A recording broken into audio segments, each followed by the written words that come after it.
And now, President William Ruto has called for a long-term national development vision that transcends political administrations and election cycles, saying Kenya's future should be shaped by deliberate planning rather than short-term political interests.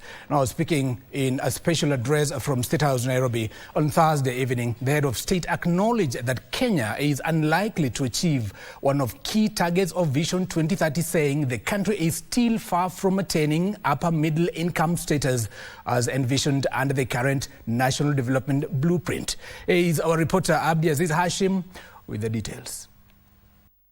With barely 4 years remaining to the conclusion of the Vision 2030 target, we can, we must, and we shall together get it right this time round. President William Ruto gave an assessment Thursday evening at State House Nairobi on the state blueprint that the country has been using for years now. Others may never remember even this conversation, but they will live in the Kenya we choose to build.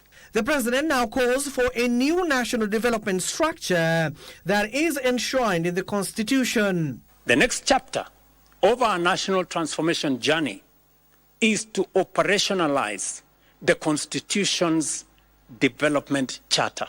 Ruto noting that he will kickstart a national conversation on Kenya's long-term development agenda beyond Vision 2030. On Wednesday, the 12th of August, 2026, we shall formally launch a national conversation on Kenya's future beyond Vision 2030, the most consequential exercise in national reflection and public participation since the promulgation of our Constitution in 2010. Ruto stating that he is seeking to shift national planning away from government manifestos and towards a constitutional blueprint that will survive elections and successive administrations.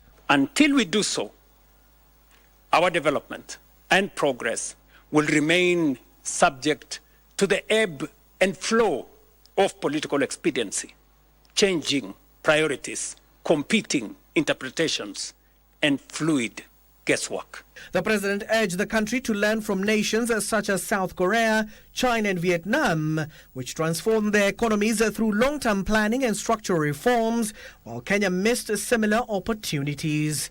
Last week, I had the honor of receiving their proposals on strategic guidelines for Kenya's long-term national transformation. The thrust of their proposal is both ambitious but also achievable. Abdiaziz Hashim for Lunchtime News.